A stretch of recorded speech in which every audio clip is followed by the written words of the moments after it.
everyone. Thanks for tuning in to The Real for Real. If you've been checking us out and watching our content, then you'll realize this is our first time sitting down with each other and doing this in person. If this is your very first time watching our video, we appreciate you guys tuning in.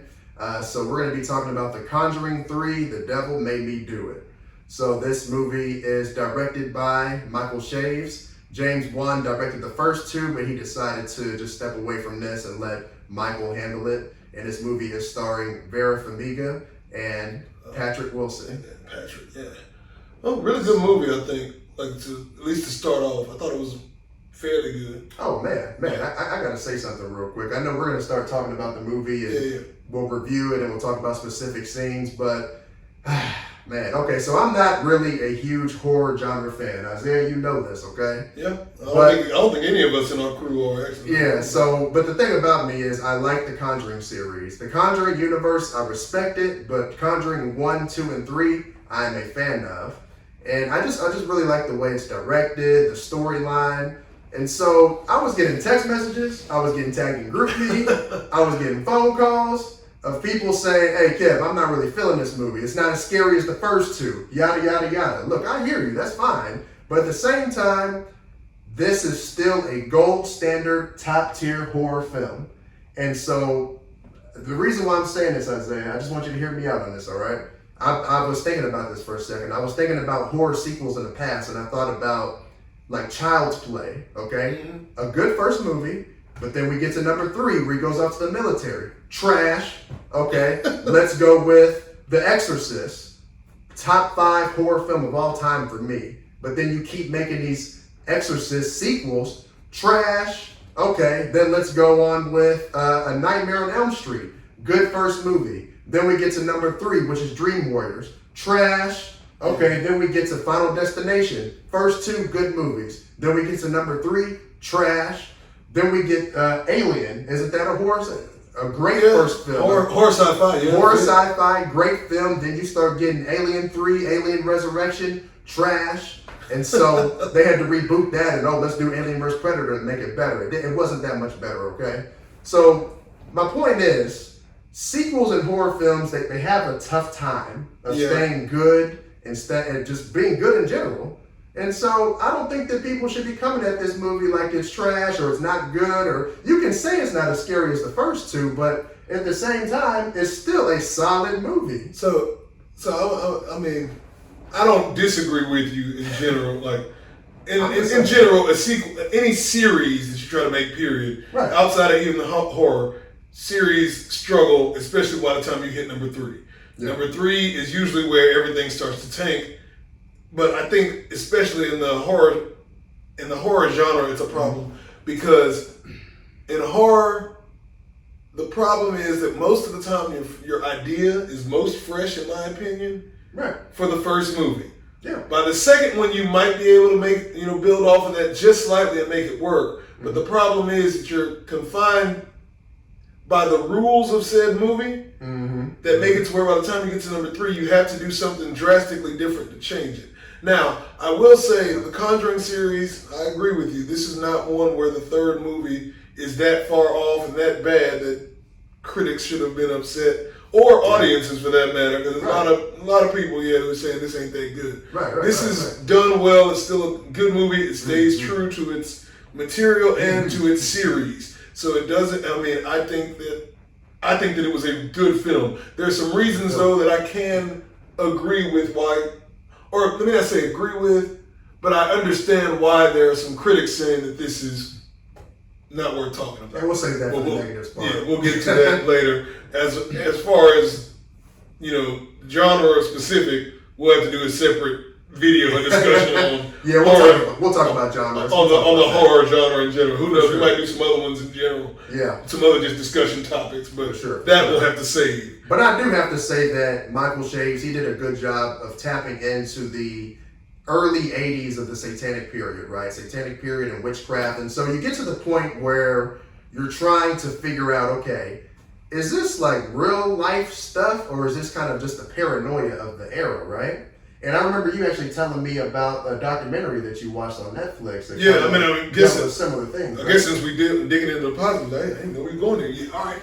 So since we're there already, there was It's funny you brought that one up because I thought that was a cool ploy, I thought it was a cool choice for them to decide to use this specific case for the basis of that film. Yeah, right. And I was telling you about that documentary I watched called Hail Satan on Hulu. Mm-hmm. Check it out, by all means. I'm a Christian, but I watched it. I was just interested in trying to figure out what would lead people to want to be Satanists. I didn't know judgment pass. I just wanted to know.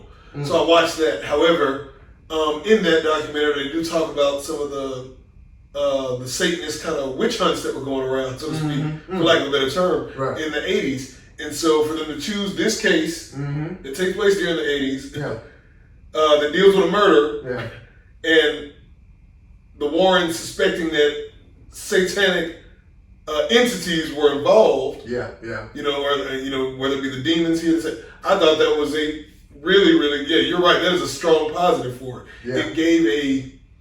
It gave a very nice, and I'd say needed, freshness to the Conjuring series. Because it's not strictly, it plays with the idea, is this really about demons in this, or is this about our idea of people being Satanists and being possibly demonically. The paranoia. And so let's go into that opening scene. So the very first scene of this movie, it actually starts off like you would expect a Conjuring movie to start off, because you have this tense, horrifying score playing, and then you see these scratches on the wall.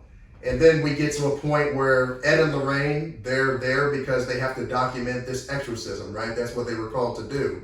And so you mentioned to me something that was interesting. They kind of paid homage to the movie The Exorcist. Pulls up for sure. The priest pulls up, the car stops. Yeah. You see from the window shot of him coming, of him getting out of the car. But then immediately after, as the taxi drives away, it's him standing on the corner with the house, and I was like, direct homage. I noticed that too. I'm a big the first Exorcist fan. I like that. And so Michael Shaves does a really good job of shooting this scene. This is a standout scene, and it's actually probably one of the most horrifying scenes in the series, honestly. And so we find that the Gretzel family, their son David, is become possessed by this demon. And so the demon ends up passing from David to Arnie. And so I like the way that scene was done. I like the way it was shot. I like how his body was just turning all over the place, kind of like the original Exorcist. And so, Ed ends up seeing this passing, right, as he's having his heart attack. And so, as he's having his heart attack, he falls out and is like, oh wait, no. I'm like, okay, you're having a heart attack though. But okay. That was a little extra for me. I was like, kind of hard for me to believe he's in the middle of a heart attack. I'm gonna be like, but wait, what's going on here? Like, oh man, hey, horror cliches. But like I said, that was a good opening scene, right? And so another scene that stands out to me that Michael Shaves does a good job of is when he shoots the scene of Arnie killing his landlord. I love the way that was shot. I like how much chaos it was. I like how he was seeing these different visions. And so when he kind of runs away from him and he's on the other side of the house and the scene turns red, and then he envisions this demon running at him, which causes him to stab the landlord, which is Bruno Sauls. He stabs him 22 times. That scene, which is overall, was just shot very well. No, I mean, I think one of the strong positives, as you seem to be mentioning here, is just shooting choices in general. Like the way that they filmed this movie is pretty solid, which is enough in itself to, I think, give it a pretty high rank as a movie, as an individual standalone movie. You may not have liked it. It may not be your personal favorite out of the series, but this film was definitely shot and stylized very well. Oh yes. With cinematography. I mean, another big bonus I think would have to be I'd say script writing / the way they put the story together. The story for this screenplay was good in the sense that there's lack thereof, so to speak, scares of demon. There's not a lot. There's not very many jump scares in it, which is good. So there's lack thereof of a demon in there, so to speak. There is one, but it's not. We're not looking at the face of a demon for this most of right. You know, so but instead it's more so witchcraft. We have the occultists. You know, well, I wouldn't dig that deep, but like we playing with that '80s occult idea more so. Yeah. But the thing that I liked best in the story was that they wrote not only we had the Warrens who've been able to telepathically and make these connections with to their clairvoyance with what has happened but they're agents of good, right? Yeah. Always agents of good who've done this. Yeah. And by adding, this occultist in there, by adding the occultist figure, we finally get to see, well, can't the same thing be done from the opposite end? So we're starting to see this good versus evil balance out, but not necessarily just from the spiritual side. Like right. For the first two movies, it's all been the good guys are, the human side. The good guys are technically having a human interface. We've got the Warrens that are doing that, and they can go in and delve into a spiritual bad side. But now we're wondering, well, aren't there people who can still connect from the opposing side, and can't they be able to do? So I thought that was really legit. Cool story writing to me. I like that there's different elements to this. So we're not focused on the haunted house thing anymore, like the first and second one. Right. But I like that. Okay, so we have an exorcism in the first act, and then we kind of show how strong Ed and Lorraine, their love is for each other. Yeah. Because at the end of the day, their love for each other is what gets rid of the curse of the witch totem, right? And so we have the love story with them, and then we have the courtroom drama dealing with Arnie Johnson, which is interesting. And then we have basically an investigation movie as well, because then we have to investigate what happened with Katie in Massachusetts, because she has a similar story of being stabbed 22 times. And so I like that they're expanding the world of The Conjuring. And so that's why I think some people are maybe missing. Maybe you didn't see that. Maybe you were just looking for the jump scares. Maybe you were just looking for the haunted house. Maybe you were just looking for the focus of an exorcism. But that's the thing. When you have these Conjuring movies, they started off with based on a real life. Number 2, you started with based on a real life. And then number 3, based on a true story as well. So in a way, I mean, they're kind of putting themselves in a box, but it's not a bad thing. But you can't just go too far off from the based on a true story. Well, this is what they're doing. Yeah, they're focusing on the based on a true story. They're focusing on Arnie Johnson. They're focusing on the Gressel family. They're focusing on Katie in Massachusetts that was murdered. So, and you have to put all these together. And I feel like, to me, it was done well because they helped to expand the story. And so that's why I'm curious to see where further Conjuring movies may go. I do think that this is a prime example of a third movie, which, again, in series in general, the third one usually is where it starts to branch and go somewhere different because they need to. Yeah. But they did that by, incorporating some of the investigative crime pieces. Yeah. And by tagging in another story, as you said, with the Katie story. Yeah. So I do think this is a positive example of how that can work for a film. Absolutely. Let's talk about the priest Kastner for a minute, because he's a pretty key character in this movie.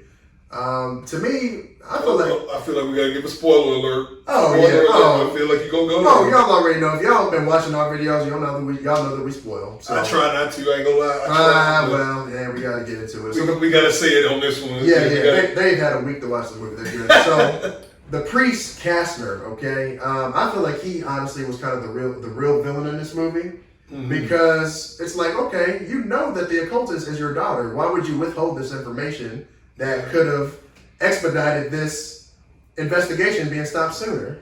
Yeah. It's like if you would have just told them from the beginning. I mean, and the thing is, it's kind of weird. It's like, okay, let me take you down to my underground tunnel I got here. Let me show you all these witch totems that I've collected over the years. But you don't want to tell us that this is your daughter? You don't think that this is something important? No, that definitely was a strange. Well, I want to say strange because I felt like it was cliche, but it definitely also leads to a nice spin in the plot. Yeah, before we actually know that the who our villain is, right. Everything seems to lead to all the foreshadowing says, well, this guy's definitely going to be the bad guy. Yeah. But to find out that the former priest is not, and that it's his kid, Yeah. gives a nice little, little twist. spin on it that you won't use, that you weren't looking to catch. Right. And so I thought that was a really cool. I thought that was good. I thought that was good. In fact, that whole storyline I think comes together really nicely to make the movie round out pretty well. It does, yeah, it does. Was there any other positives you can think of with this movie that you liked? Or? I mean, the acting was good. Yeah. Of course. So shout out to Vera and Patrick as well. They did very, very great. Yeah. Let's think about some of the true story aspects and how similar that was to the movie. So in the movie, do you remember the lawyer? And they say, hey, if you don't believe us, we'll take you to the house and we'll show you our artifacts and we'll show you Annabelle. Yeah, I do. I remember that. Yeah. So that actually, they didn't do it that way in the movie. Like, they didn't actually, Ed and Lorraine in real life did not actually show the lawyer Annabelle, but instead they, brought some evidence to kind of show her so she can get on the same page with them and say, look, he is not guilty, okay? So that was a little bit of a difference. Also, when it came down to the heart attack. Yeah, I was about to say the heart attack. He had several heart attacks throughout his life, but he didn't specifically get a heart attack. In the middle of the case. In the middle of the case, right. But that was good to just kind of steer the movie. It's good for a drama. It's good for drama in the movie. Yeah. It's a good thing to I know why you would do that. Yeah. Hollywood. In fact, from the first two movies, I kept thinking to myself, especially by the time the second movie ended, I was like, they're going to find a way to incorporate his heart attack into one of these exorcisms. But I thought it was good, though, because it ends up pushing Lorraine to the forefront and helping her drive the investigation and him kind of following behind. And I thought that was good. I thought that was good for her to lead the investigation because at the end of the day, she needs to, because she's getting all these signs and premonitions of what's happening. Well, and I also think that it's a nice connection, which I think this film does well here in this regard too. It also gives us connection to the first two films in a lot of ways without actually making it be the same. Even a connection to Annabelle with the Disciples of the Ram. Yeah, like they bring up a lot of things from the other film, like they're able to connect them without necessarily making this film rely on those. Like for instance, the first scene of The Conjuring 1 is immediately brought to mind in The Conjuring 3 because in that one in The Conjuring, the first one, they tell the kids in the apartment, well, the reason why something is probably haunting you is because you invited it here. And then they warn, you should never do that. You don't invite something to come on in. Don't play with Ouija boards. Right. Don't play with those. Don't invite it. But at the same time, and then we see the same thing happen in number 2 with the Ouija board specifically. Yeah, right. But in this film, to connect those two immediately, what does Arnie do? He baits this demon and says, no, don't take over this kid. Go on and come see me. Hey, Arnie, you better than me. Sorry, David. You got it. Hey, sorry, David. Sorry, David. I mean, they all better than me because I wouldn't have been in the house to begin with. So that's just me. And I'm sorry, my holy water. Hey, holy water, I'm out of here. Sorry, my brothers and my family. Y'all know what it is. I'm not. I got plenty of faith. Hey, I'm not standing there in that. I'm gonna pass you some holy water and call it a day. I will be right outside in the car praying. I'm gonna pray for you. But that's a connection they instantly make there. Yeah, for sure.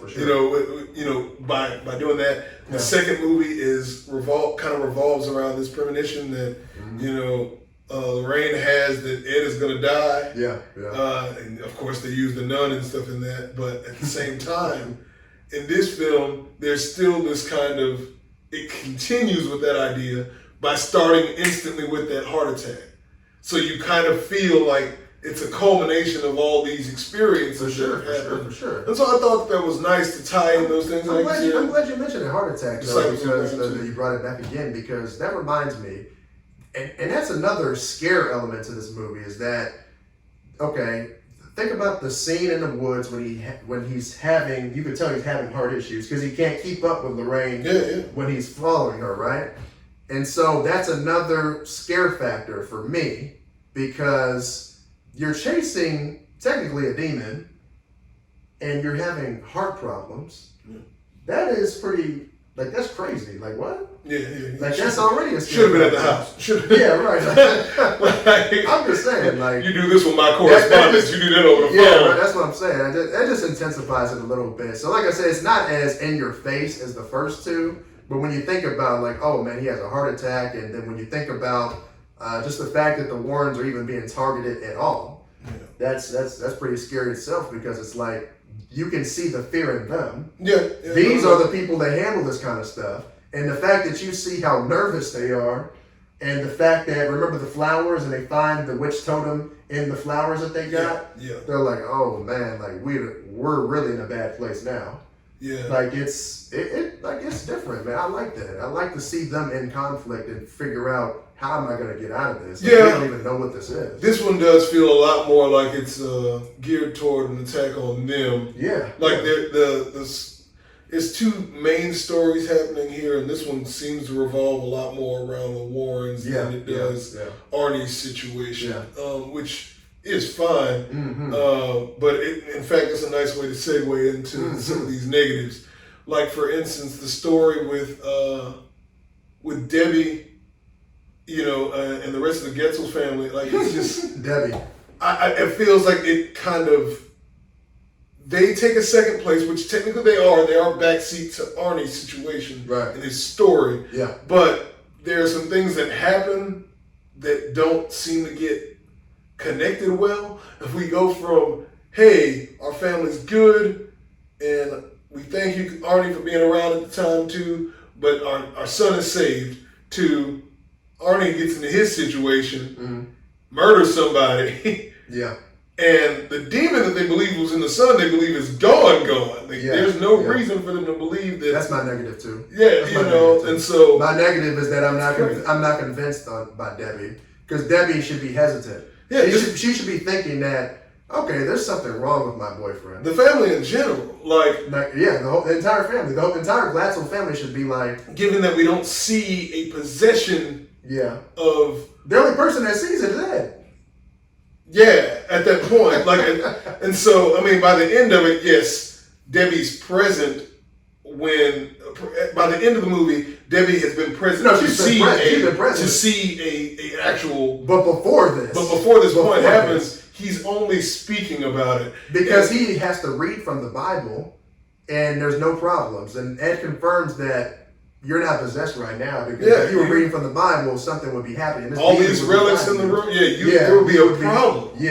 And so that in her mind, Debbie should be thinking, okay, my boyfriend crazy. Yeah, but I mean, and granted, it's because there's two stories happening there. Right. I think that just takes a back seat, so we don't get that connection. But I'm like, we go from the murder to which Debbie's like, oh my God, what did you do? To them going into a. To instantly going into like a interrogation room where they're like, oh, so I'm not possessed, and you don't have a moment of doubt. Hold on, I didn't even see a concern. Let me go sit over here, because you crazy. That's just a little. That's a little tense for me. I think a negative for me would probably be the occultist. I would have liked to see her a little bit more because I feel like she was just a little underutilized, just slightly. I like the scenes where she was lighting the candles and doing her witchcraft stuff, and it was like, pretty terrifying to see at some points and see how she was kind of manipulating things and putting all these bad curses on the Warrens and putting bad curses on Arnie, and so it was cool seeing those scenes. So it would have been nice to utilize her a little bit more. That's fair. And I think another scene that it doesn't bother me too much, but I do have to hit it as a negative is they try to do a jump scare with Arnie in the house. And it's when he's in the house and he turns around real quick and it's like the closest is in front of him and it plays like this rock music or something. It's like I remember the scene. I was like, okay, no. That's not. I was like, I don't know about that. That one was a little forced. So to me, the forced element comes. Oddly enough, this is actually one of my favorite scenes. In the movie, but it's also my least favorite. Really, it dives down really quickly. Which one? When they're in the morgue. I like that scene. Come on. It's the best scene because one, it introduces us to the new element of the story. Yeah, right. If I can be able, as an agent of good, I, Lorraine Warren, can connect and be a clairvoyant to see what happened with this, this corpse. Yeah. Could there not be someone else who can make a connection to things that have happened or that are going to happen too, just like I can? Right. And they not be an agent of good. That part is awesome. That part is like, oh, we got some new territory. I'm interested. Yeah. Let me sit down. Yeah. But the lights cut out, and then all of a sudden another body just runs. You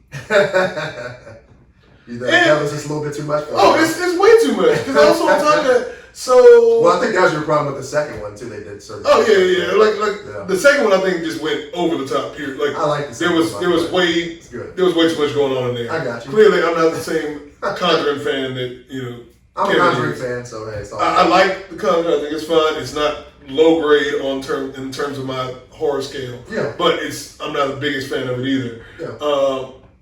I will say though, that was extra. This mask, the second one is way extra. They knew a lot of it. But in that scene, I'm like, oh, this is cool. This is the focus. But to throw that random scare in there by having a corpse that is unrelated to the situation, I think that's part of what gets me, and the fact that they broke into the morgue. So you break into the morgue, this other body hops up off of a table when y'all aren't supposed to be there. Yeah. Runs at you, and then all I can think when the scene is done is, so who put that body back on the table? Because you got to do that. And that's a big body. Hey, that is a big Who's body. putting that thing back? I'm like, so that's why I was like, okay, you jumping the shark here, Hey, this is the Warrens. They connected. All they got to say is, hey, look, there's a body on the ground, y'all. Yeah, pick that up. We were there. They connected. They respected what? Okay. They respected. No, you don't go.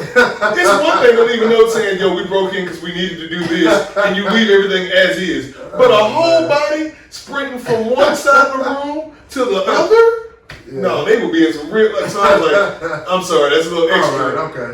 If you wanted to go for the scare there, okay. What you do is you make the body she's holding. Yeah. While she's not, especially when her eyes aren't open, this, that, and the other, you make that get up to get ready to kill her. That's true. And then he has to run to stop, I see your point on to break the connection. I see your point. That's something that you can do. Yeah. And that body is connected directly to the occultism. It all works. That's true. But I was just like, that's true. So you would have done the scene a little bit differently. That's all I'm saying. That was just hard to believe. Okay. And then, of course, that man comes back, the dead man is back again. And yeah. What? Yeah, again, this one has nothing to do with it. Why is that person there? Yeah. So that was just, I was like, that's not the one that you use. Utilize the body that's already a part of the scheme, so to speak. I can see that. Okay. But I will say for a negative, for another negative, I understand why critics and audiences are upset, and this is a big negative. Why is that? And it goes back to kind of like what I was mentioning earlier about storylines being one shot. It kind of sits in that same line. We're talking about something that in the horror field in general is a problem with the story being a one shot story that's hard to adapt over multiple films. Okay. But the real thing is, with the horror story specifically, what scared you and what you loved most about the first, it's got to be recycled. I think people are just tired of the same story. I won't lie to you. Until the connection is made with the occultist, I'm somewhat engaged in the movie. Okay. Somewhat engaged. Well, it's a big bag on what you're saying. So the thing is with The Conjuring, they put themselves in a box in a way because everything they do has to be based on a true story now. Yeah. The first one, based on a true story. Second, based on a true story. This one, based on a true story. But the thing that makes this one decent and works for me is the fact that it's interesting and it all connects. So you have Katie's story in Massachusetts, which connects with Arnie Johnson's story. And then you have, maybe this is mythologized a little bit, but the Warren story is interesting because they're being targeted now. And so I just find it to be, I thought it was well done, man. And like I said, there's more elements to this movie. Like I said, I mean, you got the courtroom drama, which can kind of give you like Law and Order vibes. You got the exorcism in the beginning. You have the possession, demon possession, which you later finds out is actually a curse. So then you have witchcraft elements of this movie. And so, and then you have a love story, because at the end of the day, she says, our love is not weak, it's strong, and that's why we're able to cast out this curse. So at the end of the day, you have the Warrens having a love story. And I love the duo. I love the duo of them too. They're really great on film together, and I think they are what helped. Their chemistry is really good. Yes. I think they are really what's helping push The Conjuring into being a top tier horror film. Well, they acted well. There's a lot of other movies that don't get acted, and they don't get acted well. I think Michael Chavis did a really good job of actually just shooting this movie well. I think, of course, I would have liked James Wan to do it but at the end of the day, it's still his story. But I think he adapted it. So it's yeah. But I think James did a good job of shooting this movie, and I think it's pretty solid. Honestly, it's not as good as the first two. No. It's not as good to me. I think you might like this one a little bit better than the second one, because I like it better than the second one, because like I said, the second one just went over the top a little bit for me. It was a little much, and I felt like the runtime was like they filled it with things, and that's what was a problem. Like they filled it to make it scarier, and I was like, no, y'all could just cut this at an hour and a half, hour 45, and you could have saved it from going too far. But again, this genre recycles things. I got you. Like in order for and that's why I say it's a negative. An exorcism movie can only have a certain amount of effect on you. Yeah, if that makes sense. For sure. And so the first time I watched it, oh snap, the weird contorting, I get it. That's creepy. Yeah. I get the voices being different. I get seeing adding the element of seeing the demon at times. Yes. Seeing the weird. Oh, fun fact. They did not have an actual demon for this movie, because I guess they were done with the movie. They had a demon, but they decided to take it out due for the demon not making sense for the actual story. And so they decided to take that out, which I give them a thumbs up for deciding not to do that. I think it would have lessened it. Yeah, and due to test screenings as well, they just kind of were just like, I don't think this is going to work. So Michael Chaves decided to just go ahead and just cut that. And good job for him on making that final decision. I'm sure that was hard to make, because the first two, you had a demon in there. And so that's... I definitely think that was the right move for this one. I think it goes more for the psychological scare than it does the monster scare. And I think that was... And that worked. That's why I like this one. I put it immediately above number 2. Yeah. But number 1, I still think is the best. I think the way that they went about that one, it's not over the top. It's not. It doesn't do too much at all. Yeah. And when you reach the climax in that film, again, a lot of it is still...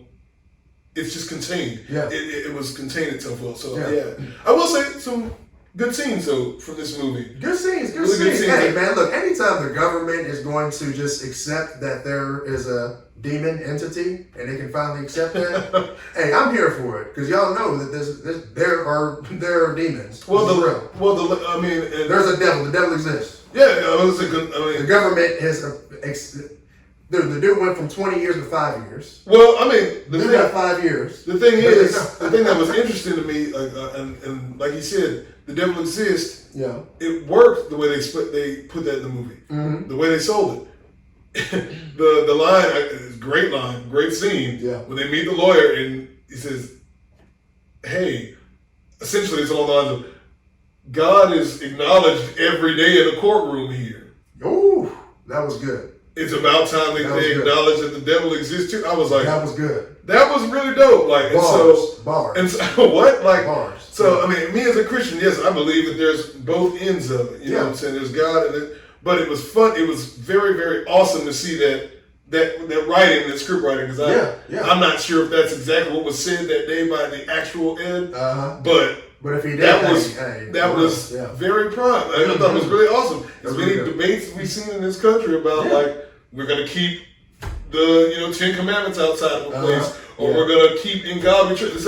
It is acknowledged everywhere. Yes. Put your hand on the Bible. Yes. But you don't acknowledge it. I was like, well, that is a great way to make that argument. That was a really cool thing. Yes. A real cool touch. So that was a good scene. Agreed. I'll say, what else? Another good scene. Climax of the film. Mm-hmm. However, when you're watching it, I need you to look for me, because at the end when they destroy that altar, I could have swore that also was built on a stack of books. Like, I was like, I'm going to watch it again and check. But I was like, I'll check for that. talk about, you need a sledgehammer to break this altar when it's on some books? Snagged one of them encyclopedias and that bad boy was broke. Let's go. So but it was a good, the overall scene was good. Starting from the moment I think they reached the former priest's house. I thought that was it was a really, really good scene. And of course, like I said, the number one for me was the morgue, but it's also the one that I think they just jacked But he up. also dings on that as well. Yeah. But like I said, to my original point, like to people that don't like this movie, just go back and look at horror sequels. Go back and start with A Nightmare on Elm Street. Look at the third one. Go back to what's the Jason movies? Friday the 13th. Number 3. Look at number 3. Like just look at these movies and see how they start to decline once you get to like number 3 for sure. This movie did not really just decline at number 3. It's just a completely different story. They weren't trying to reach too hard for jump scares and things like that. They weren't trying hard. They knew exactly what they wanted to do. They wanted to explore the world of Conjuring and go further. And this what I think this is going to make better movies later. I don't know if they'll be as good as the first I'm going to go ahead, but I think I'm they'll going to be go ahead good. and make my vote here. End it here. You don't End it here? You don't No, need they're to going keep to going. they're going to continue. You don't need to keep going. They're going to continue. You don't need. They'll to be keep better than going. those Friday the 13th movies and Hear me, everything Warren. else. Hear me, Warren. You've done good with these 3. And you mentioned Halloween starts being strong sequels. Okay, so the first 2 were fine, but then it took them No. And Like I said, number 3, they all get 10. They get a little off. And it goes number 1 classic, number 2 is whatever, That's because that was Jamie Lee Curtis. It's good. And then once you get to 3, 4, 5, The Curse of Michael Myers, which Jamie Lee Curtis is not in it. That's when you have So 3, The Curse of, yes. That's when you have a terrible 3 sequence of back-to-back terrible Halloween movies. It's not all. So I think you need to go rewatch 4 and 5. No. Once you get to Halloween H2O is when they finally save the series. No. 4 and 5 are not as bad as you remember. Oh my goodness. I'm telling you, they're not. Y'all understand. 3 is definitely mad trash. Y'all understand. 4 and 5 Y'all understand what I'm saying. We're still arguing the same point. Yeah, horror sequels just do not do well. We're arguing the same point, but The 4 and 5 are Conjuring really sequels are doing very well. Number 3 is still a good movie. Just ended at 3. Don't mess yourself up. Ended at 3. I'm rating this movie a solid 80% to 82%. It is a 70. It is a 75-ish for me. On a good day, I can give it an 80. But it's out of 10, 7 out of 10. Okay. I would say that. That's what I would say. That's what he gives it. Hey, well, look, y'all heard it from us. We both think it's a good movie. I would say check it out for yourself. Like you said, this is distributed through Warner Brothers, so you can watch this on HBO Max if you haven't seen it yet. So I definitely recommend it. We give it 2 thumbs up. Like I said, I'm at 80 to 82%. He gives it the high 70s to, I guess, 80% on the high note. So overall, that's very good for horror. because horrors for me are usually going to get about 40 to 50% on it. I'm talking about its overall production value. This and the other. That's why it gets at least a 70 for me. Yes, sir. The reason it probably could be higher, or at the most 80 for me, at the least a 70. Yeah. It probably would be higher in some of y'all's books. Put it in the comments and tell me. But my preference says it's got to be. I can't put it above no 80. I can't do that. For sure. Just because it's the third one in the series, and it held to its material, so it's better. But it kind of got tired out. Definitely. Hey, we appreciate you guys tuning in and checking us out. If you have not subscribed to our page, definitely subscribe, like our video, and share with others. And let us know what you think. Leave your comments. Let us know if we're way off base and you feel like I'm just hyping up the Conjuring series just because I'm a fanboy of Conjuring 1, 2, and 3. Hey, that's fine. I really like The Conjuring though. But hey, let us know, and we appreciate you guys for tuning in.